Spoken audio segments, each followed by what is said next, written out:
En esta imagen frontal, ¿sí la ven? Que hay un barco ahí. ¿Está en aguas quietas? Está en aguas muy turbulentas, llevado de aquí para allá. Y tiene un pasaje allí que está en Hebreos 13 del 8 al 9. Ahí lo dice: Jesucristo es el mismo ayer y hoy y por los siglos. Dice la palabra ahí. Y dice lo otro: no os dejéis llevar por o de doctrinas diversas y extrañas. Entonces, mis hermanos, miren, les voy a poner un ejemplo. La leche materna. Híjole, qué cambio, ¿no? Qué tremendo, veníamos hablando de una cosa y ahora la leche. Bueno, la lactancia materna, la leche materna es el alimento diseñado por Dios para el recién nacido y el lactante.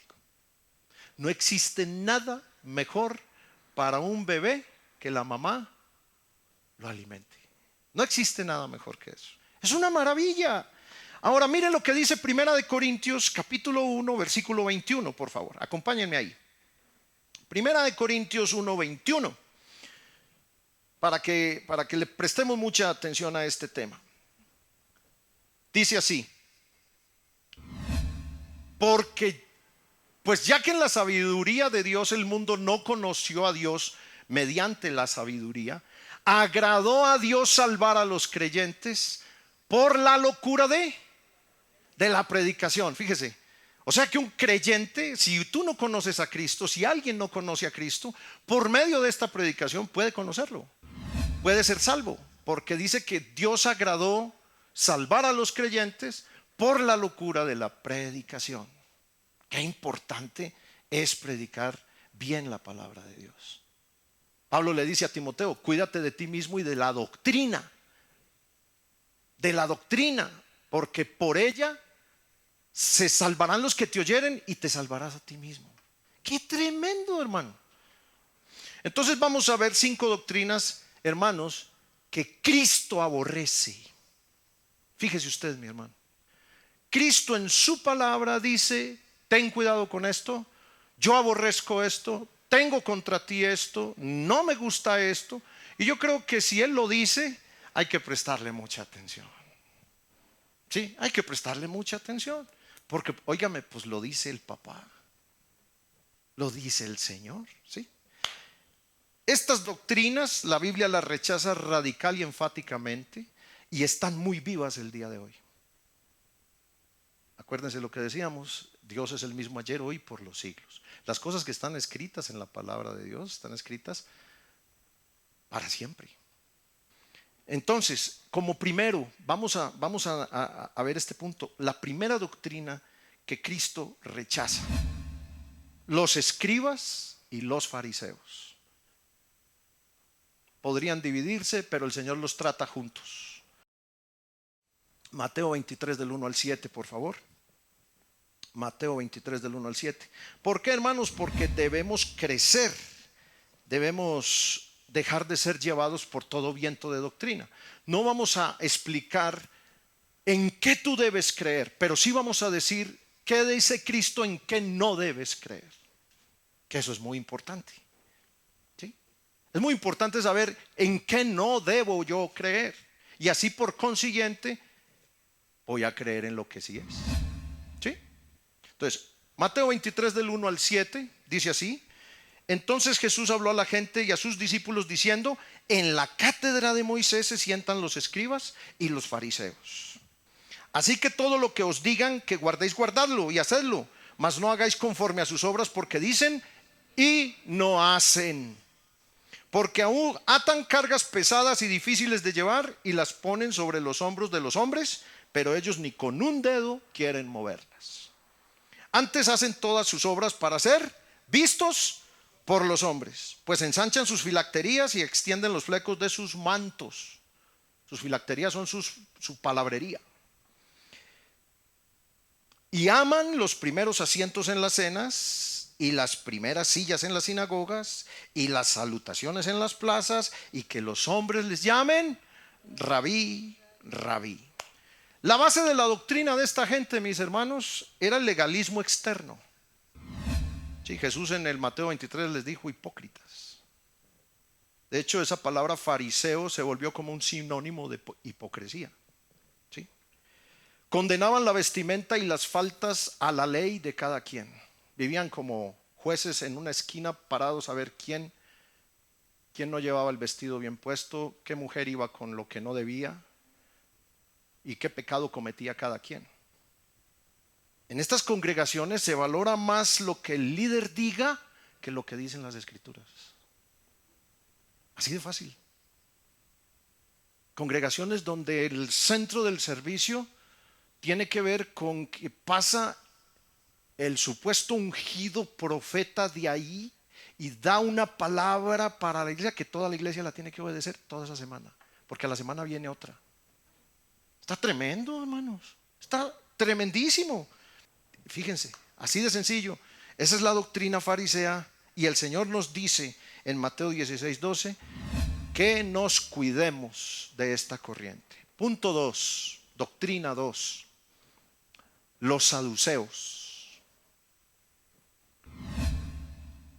Esta gente sostenían, fíjese usted, hermano, están en los 4 evangelios se habla de ellos y parte en Hechos también.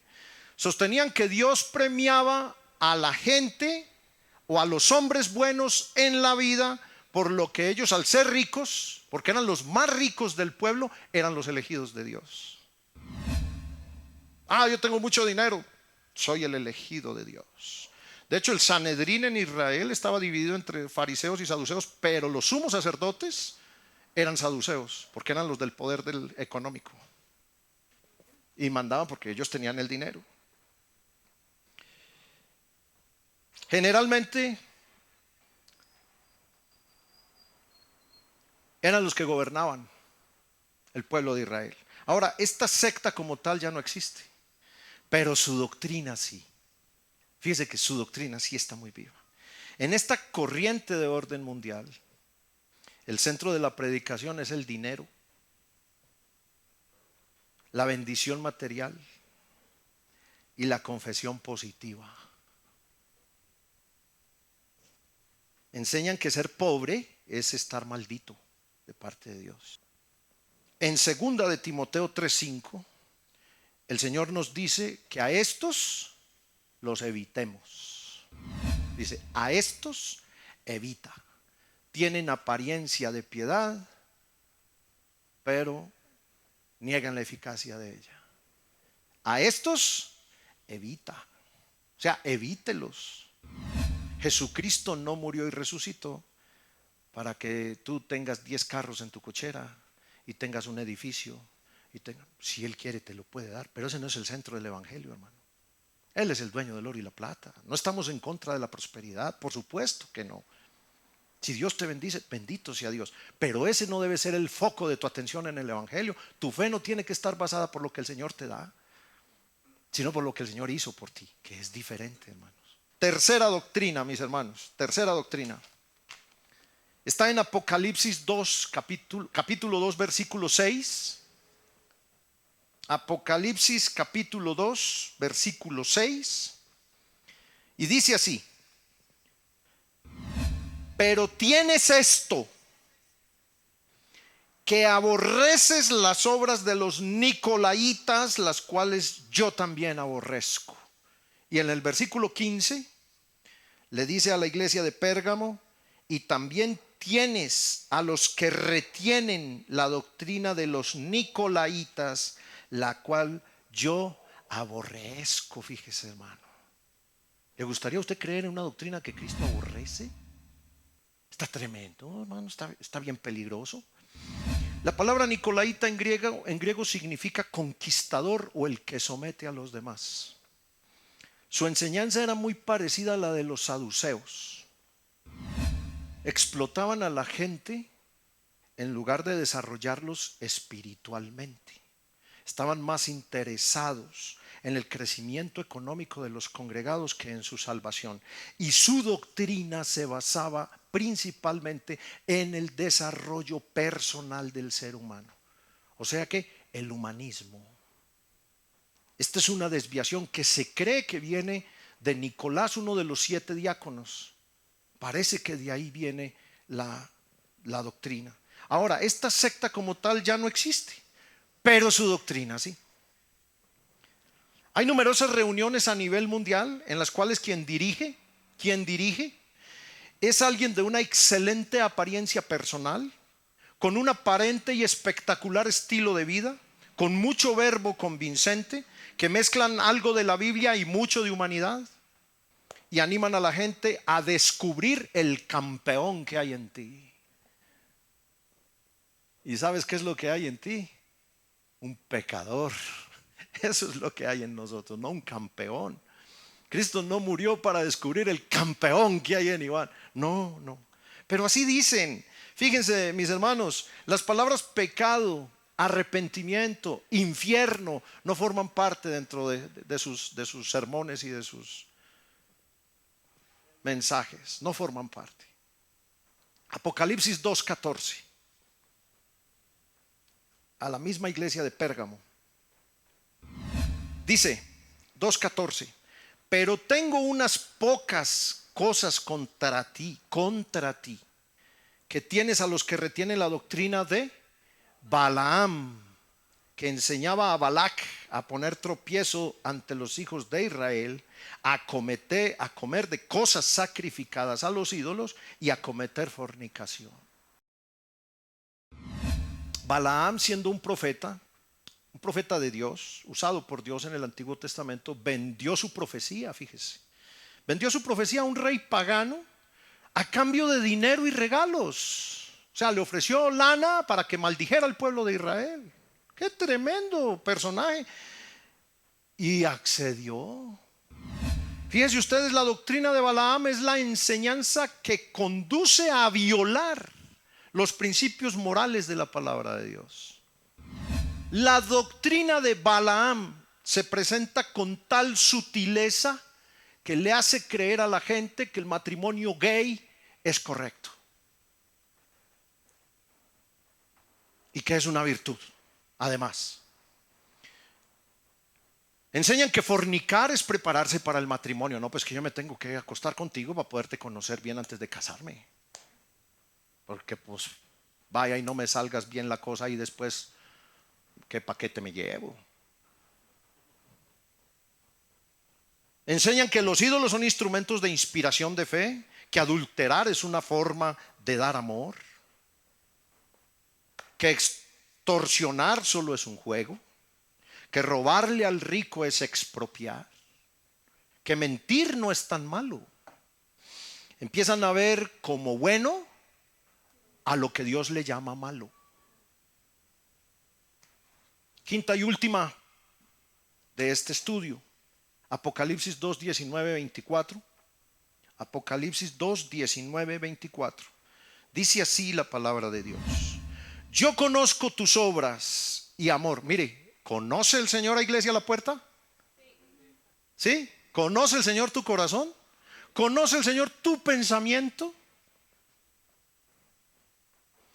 Conozco tus obras y amor y fe y servicio. Qué tremendo.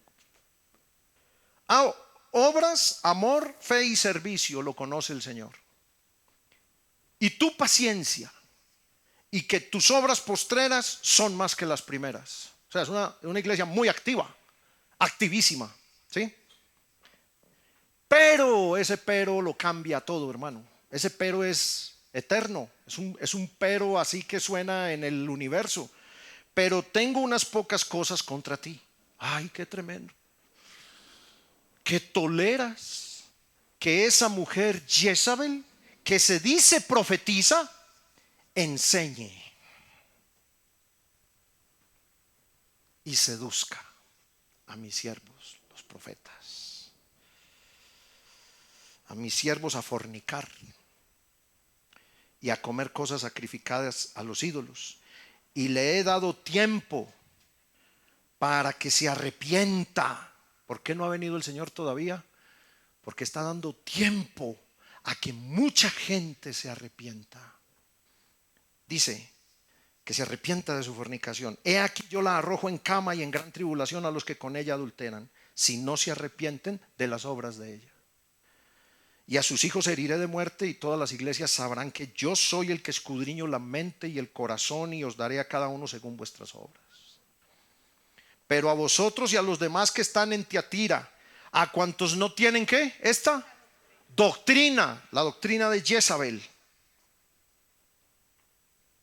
y no han conocido lo que ellos llaman las profundidades de Satanás, yo os digo, no os impondré otra carga.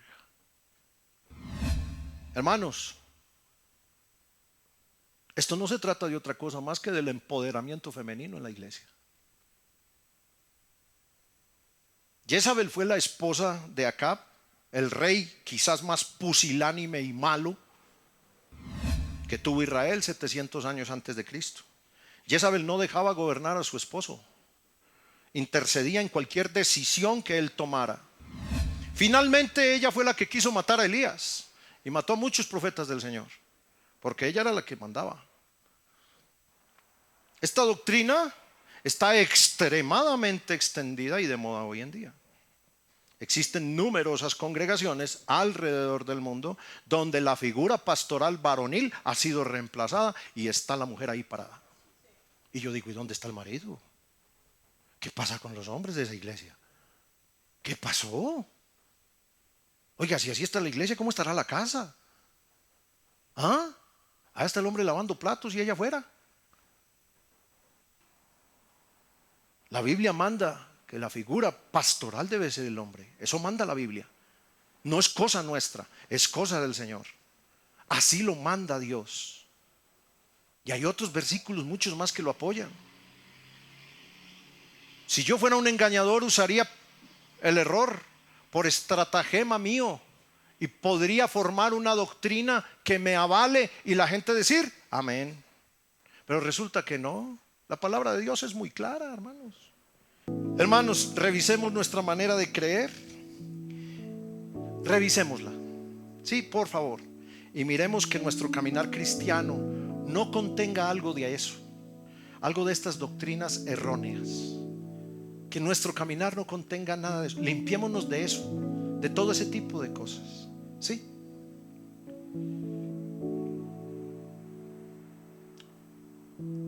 De todas estas doctrinas que Dios aborrece. Cristo mismo es el que las dice aquí. Es Cristo mismo hablando.